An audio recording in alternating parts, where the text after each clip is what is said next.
Sosok kakek berinisial Wianto Halim alias WH 89 tahun viral di media sosial lantaran dikeroyok massa setelah diteriaki maling oleh seseorang. Semasa hidupnya, kakek yang dikeroyoki massa itu dikenal sebagai pengusaha sukses yang dermawan. Diketahui, saat ini polisi telah menetapkan 4 orang tersangka dalam kasus pengeroyokan di Jalan Pulau Kambing, Kecamatan Cakung, Jakarta Timur pada Minggu 23 Januari 2022 dini hari itu. Sosok korban di mata keluarga. Anak korban bernama Brina menceritakan sosok ayahnya saat gelaran konferensi pers di rumah duka Grand Heaven Fluid, Penjaringan, Jakarta Utara, Senin 24 Januari 2022 kemarin. Wianto Halim dahulu dikenal sebagai pengusaha yang terbilang sukses di Jakarta. Brina juga menyebut ayah tercintanya sebagai pribadi yang dermawan dan suka berbagi. Dikutip dari akun Instagram Let's Talk and Enjoy, bahwa ada dugaan pembunuhan berencana karena korban tengah berperkara di Pengadilan Negeri Tangerang dengan seseorang. Kasus menyangkut hak kepemilikan beberapa bidang tanah, di antaranya menyangkut kasus sengketa tanah.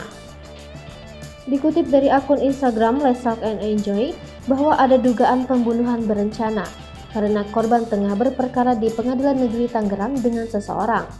Kasus menyangkut hak kepemilikan beberapa bidang tanah, di antaranya menyangkut kasus sengketa tanah, di mana kedua belah pihak masing-masing mengklaim sebagai pemilik sah. Sebagai tanah milik Halim, dari luas 17.000 meter akan dibayarkan oleh tim pembebasan jalan tol. Konsinyasi senilai 40 miliar rupiah lebih melalui Pengadilan Negeri Tangerang. Menurut kuasa hukum korban, Dave Opeti, Freddy Yepeti, dan Roslina Siaahan, kuasa hukum bersama Firsa dan Brina, anak korban pada jumpa pers yang dilaksanakan di rumah duka Grand Heaven Fluid, Jakarta, Senin 24 Januari 2022 mengemukakan bahwa peristiwa meninggalnya almarhum Wianto Halim syarat dengan indikasi terselubung.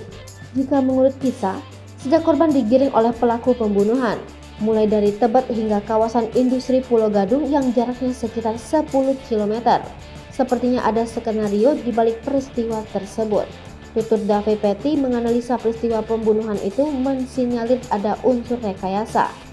Tanpa menuding siapa-siapa sebagai dalangnya, tambah Freddy, kuasa hukum lainnya, Freddy hanya menyebut bahwa saat ini almarhum Wianto Halim tengah berperkara di Pengadilan Negeri Tangerang dengan seseorang yang dikenal bernama Aan Suherman Miharja. Kasus menyangkut hak kepemilikan beberapa bidang tanah, di antaranya menyangkut kasus sengketa tanah, di mana kedua belah pihak masing-masing mengklaim sebagai pemilik sah.